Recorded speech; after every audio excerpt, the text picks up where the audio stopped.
Great. Finally, part 3 of the introduction from this edition talks about a 1969 production with Leontes' delusional condition from the very start being shown through the lighting techniques. Nunn, who was the director, illuminated Hermione and Polixenes with strobe lighting during Leontes' asides. And the couple's physical proximity resembled an embrace, and their gestures appeared to enact the king's fantasy of paddling palms and pinching fingers. And you've got a photograph of that production on page 29. Another production used a sultry red light and a projected backdrop of jungle vegetation, against which Hermione and Polixenes, as centre stage, wordlessly enacted the scene of seduction imagined by the king, who stood downstage facing the audience. That then means the audience sees what his mind sees and felt his shock and revulsion. If you do believe and align yourself with the king, then you are potentially calling into question the linchpin of the plot, which is Hermione's innocence, and the introduction cautions against this. The focus of this play is not on why and how the jealousy grows, but on its effects and consequences and the repercussions of it. The next part I wanted to talk about was Act 5 and the triumphs of time. So passing hurriedly in Sicilia, leisurely in Bohemia, and abstractly in the gap of that 16 years, time, capital T, makes and unfolds, destroys and creates, and ultimately recreates, is the triple miracle of rebirth. The first in Leontes' moral growth, the second in Hermione's willingness to be stone no more, and the third, of course, being the rebirth of their marriage.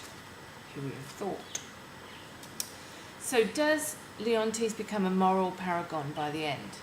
This introduction says he doesn't. Nor does it say he becomes worthy of Hermione.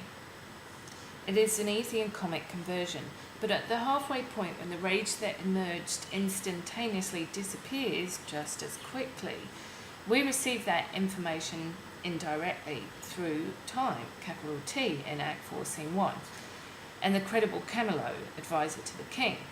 And then once we get to Act 5, we witness that conversion because we're back in the court of Sicilia.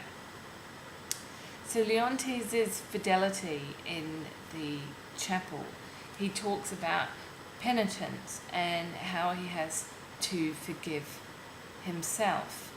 Paulina, whose name signifies conversion, both sudden and permanent, is the voice of conscience and the keeper of Hermione's memory and honour. And her function from Act 3, Scene 2, is that of guide, confessor, and therapy. Often on stage, the actors will be in mourning drapery or black or grey costumes.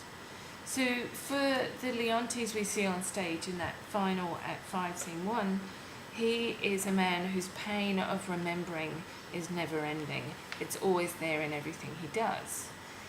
For the first time in the play, in line 150 in this scene, he says, "Welcome hither as the spring of the earth." So he's bringing Perdita in as new life, as if he is thawing from his winter's tale.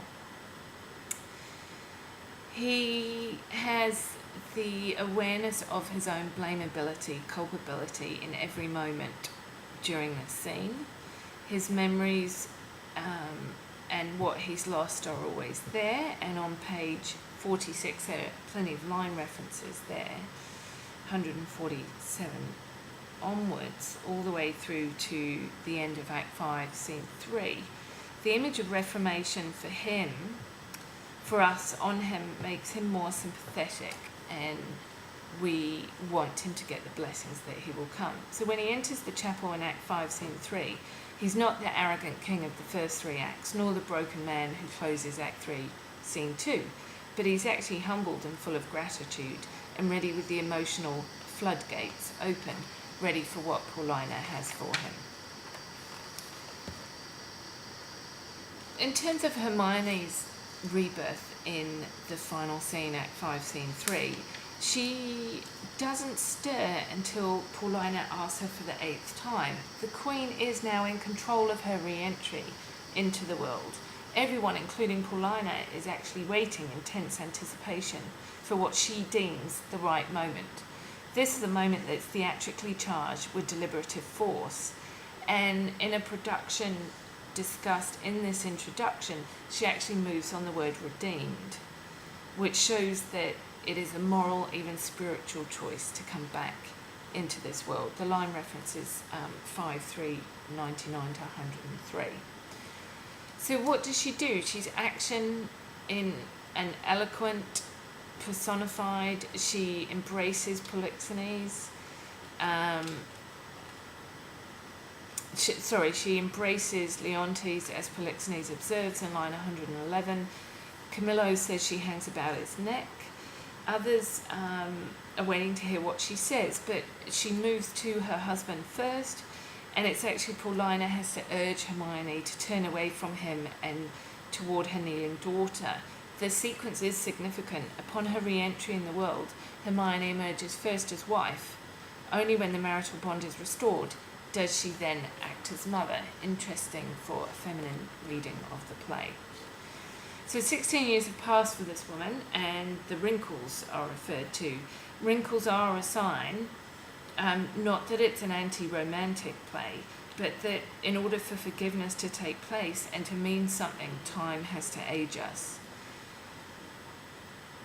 Paulina then takes on, from a feminist perspective, some of the assertiveness of Hermione's actions, and she will determine whose questions get asked, answered, and when they get answered.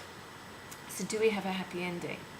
Well, that's up for debate in class, but in a time period where there's global violence, culture wars, ideological debates, pitting science against art, skepticism against faith, and a play that will accept imperfections and change in the wrinkles as part of life and treats forgiveness and reconciliation as very important imperatives, harmonises opposites, demands its characters and audiences to account for their parts, to awaken their faith, and to resonantly remember, this is a really good time to be studying this play.